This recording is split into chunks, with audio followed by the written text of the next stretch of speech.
I'm gonna lay down my burdens, yeah.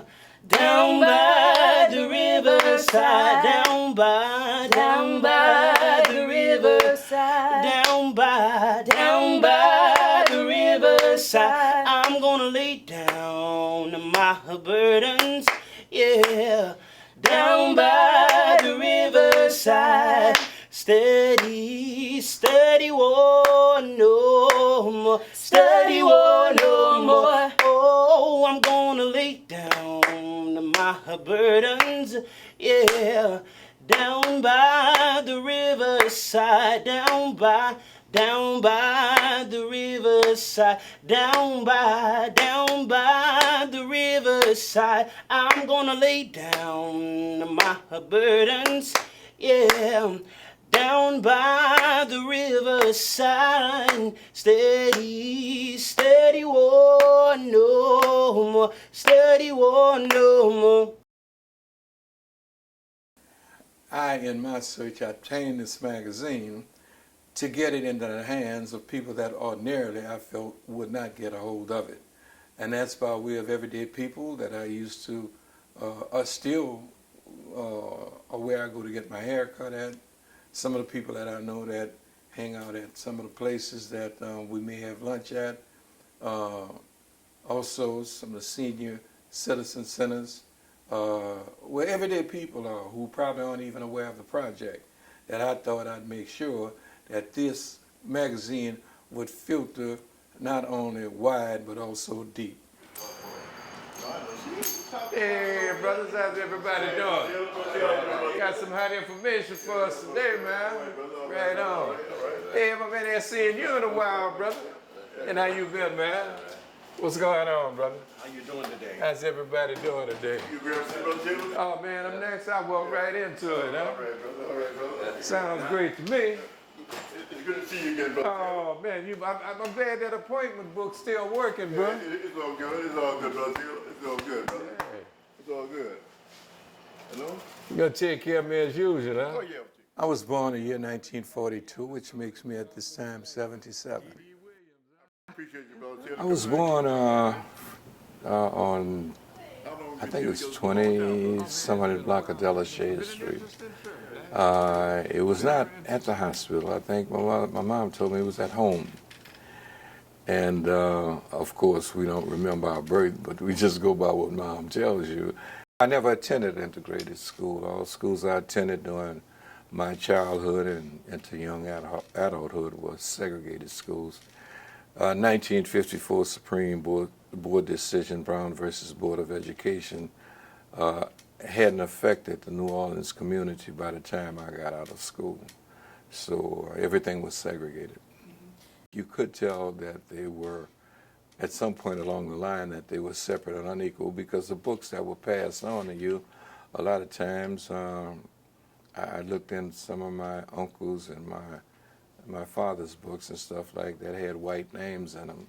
So you got books a lot of times that were out of date. And when you're into a segregated community, that's kind of like your world. You just don't see white folks, and you don't know the quality of education that you're getting. Although it's separate and unequal, and that's why the Supreme Court decision kind of overturned that, because it was separate and unequal. The 1619 Project, once you look at the whole 400 years of which the project attempts, and I think successfully so, explains, then you begin to understand it. And I always liken it to prisoners of war. And once somebody becomes a prisoner of war, a couple of 3, 4 years, or however number of years, and they come back to the community, they have to make an adjustment. They go through a brainwashing while they were gone, and you have to become de-brainwashed in a sense. So it's the same thing that with us as a people over these 400 years we've been in this country. You've been brainwashed in a negative way. And the mind is just like a computer, and over all these years, it's become generational. It's as real today, although we don't have the physical bondage by way of the chains on our ankles and the wrist chains, but the mental chains are still there. And this project helps us understand about what we went through, and once we can get rid of the mental bondage, I think we can free ourselves from that point.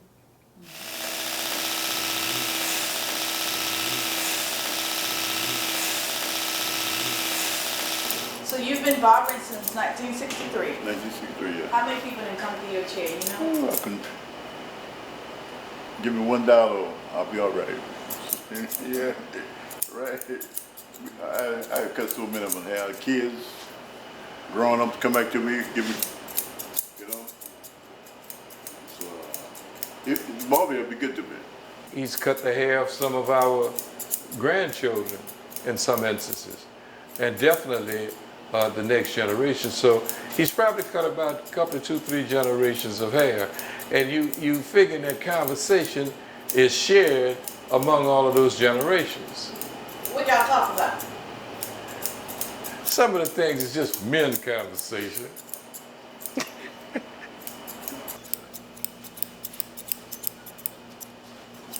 I just want to speak about this place, this barbershop, and the importance of it that is played in my life and a whole bunch of people's life. We come here every Saturday. Well, me, I come every day just to sit, you know, not really getting a haircut.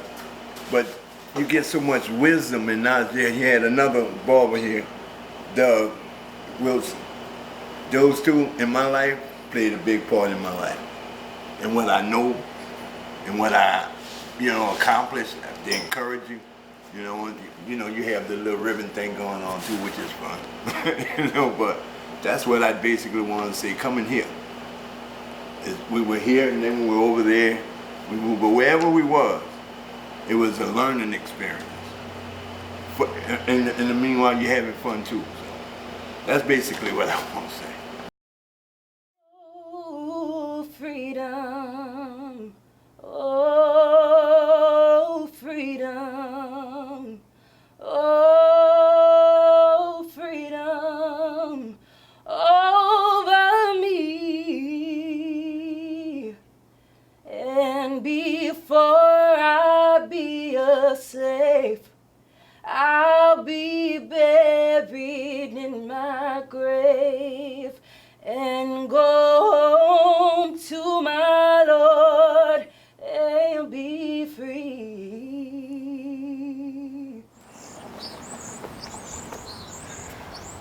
Good morning, ladies. Good morning. How are you? We're headed towards where my wife attends the Senior Citizen Center at, and it's located in Greytown, and there's a lady there that has attained the age of 95 years old that should be of age and should be a very interesting person to talk to. Let's go down to Jordan and be baptized. It's a long way down, but I'm sure to go. My name is Helen Lee. I'm 95 years old.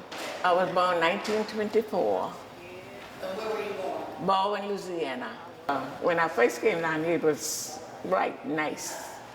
But now, since the storm, it has changed.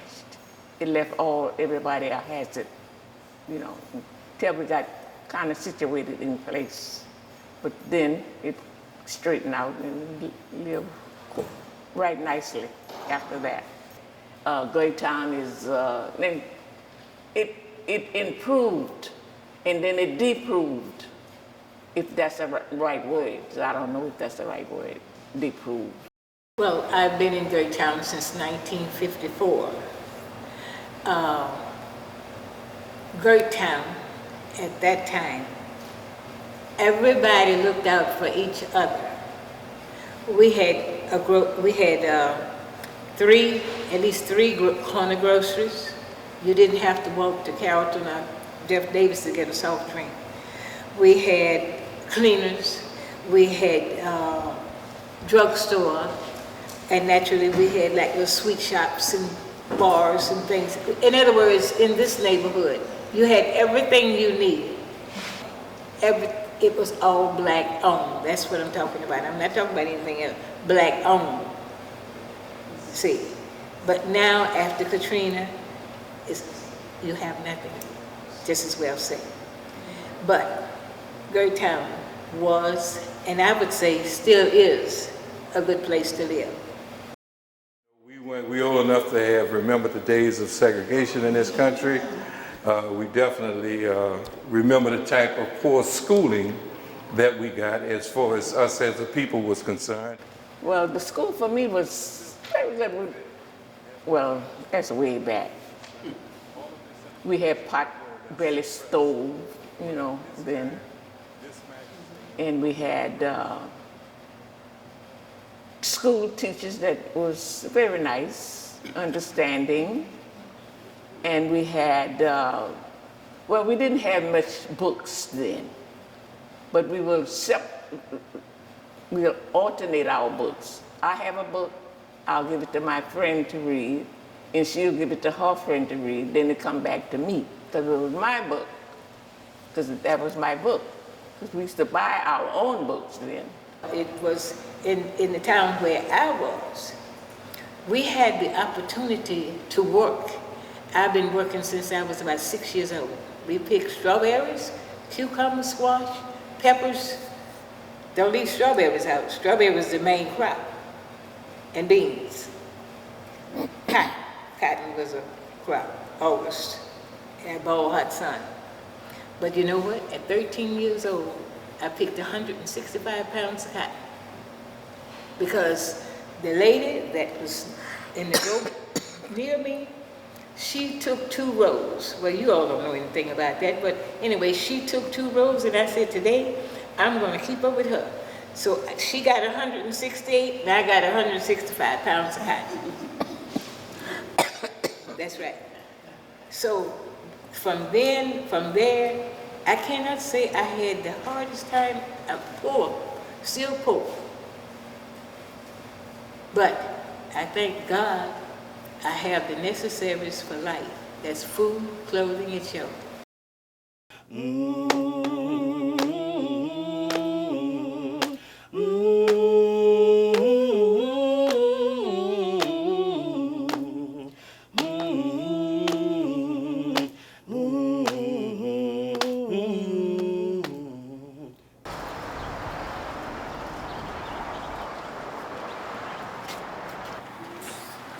Hey, good morning, Mr. Young. How you doing, Mr. Taylor? How are you? Pretty good. How about yourself? Good seeing you again. And remember, previously we talked about 1619 project. Yeah. Well, at this time, I'm here to pass them out. I'm just enthused about this project. Give them a sense of true pride. Let me introduce you to my class. My first introduction to any type of formal schooling was by way of books called Little Black Sambo, which was very, very disparaging for a 4 or 5-year-old child to end up going to school and becoming familiar with such a terrible caricature. The Black Sambo book was a book of an individual, very dark in color, loud clothing. I think they had like loud colored jacket, loud pants, and I think the shoes were purple, and the individual had an umbrella. So it was of a comical nature. It was nothing that I don't think a child should identify with, something that looks like him that's so disparaging. Going back a generation or two prior to myself, and I think at that time, like I use terms of perfect storms. We resisted all along the way as best we could. But by the time in my grandmother's generation, the term had come about where you can't fight City Hall. And it's funny what it had done to us over the years. Since the time of 1619, you have despair, you lose hope. And that was the intention of the system, to take away whatever pride that you had through, as I mentioned earlier, the Winky books and Little Black Sambo books, is to make you feel you're worthless, you're hopeless, you're all about nothing. And of course, this went on for a number of years, up until the present time even, until you find self-awareness, who it is that you are, what you're all about, and you have to find that self-pride for yourself because the system doesn't give it to you.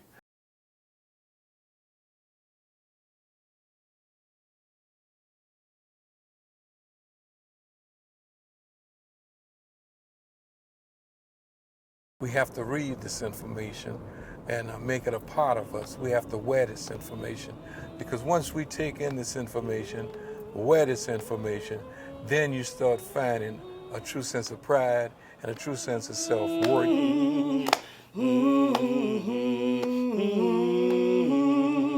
Wade in the water, wade in the water, children, wade in the water. God's gonna trouble the water. You know it's wade in the water, wade in the water, children, wade in the water. God's gonna trouble the water. Oh, freedom. Oh, freedom. Oh, freedom over me. And before I be a slave, I'll be buried in my grave and go home to my Lord and be free. Oh, freedom. Oh, freedom. Oh, freedom over me. And before I be a slave, I'll be buried in my grave and go home to my Lord and be free.